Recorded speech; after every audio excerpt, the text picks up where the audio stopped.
শিখির আজকের কুইজে আপনাকে স্বাগতম। আজকের প্রশ্ন, পাহাড়পুরের সোমপুর মহাবিহার বাংলার কোন শাসন আমলের স্থাপত্য কীর্তির নিদর্শন? ক. মৌর্য, খ. পাল, গ. গুপ্ত, ঘ. চন্দ্র।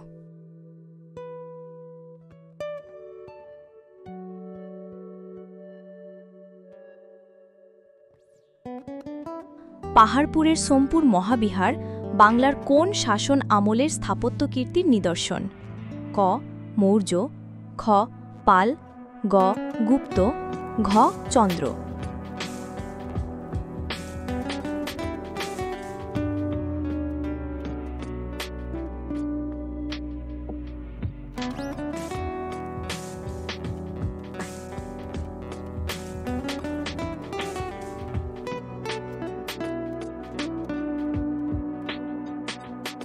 সঠিক উত্তর খ.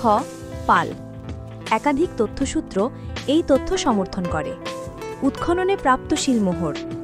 পাহাড়পুরে প্রাপ্ত শিলমোহরে শ্রী সোমপুরে শ্রী ধর্মপালদেব মহাবিহারিয়ার ভিক্ষু সংঘর্ষ লেখা পাওয়া গেছে। এটি নির্দেশ করে যে এই মহাবিহার দ্বিতীয় পাল রাজা ধর্মপাল আনুমানিক 781 থেকে 821 খ্রিস্টাব্দ নির্মাণ করেছিলেন। তিব্বতী সূত্র। তিব্বতী বিভিন্ন গ্রন্থ যেমন তারানাথের ইতিহাস এবং পাকসাম জঞ্জান এ উল্লেখ আছে যে ধর্মপালের উত্তরাধিকারী দেবপাল আনুমানিক 810 থেকে 850 খ্রিস্টাব্দ বরেন্দ্র বিজয়ের পর এটি নির্মাণ করেছিলেন। UNESCO world heritage site.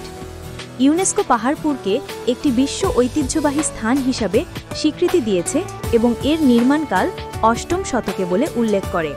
কুইজে অংশগ্রহণের জন্য ধন্যবাদ। সঠিক উত্তর কমেন্টে লিখুন এবং শিখির সাথে থাকুন, নিয়মিত জ্ঞান চর্চা করুন।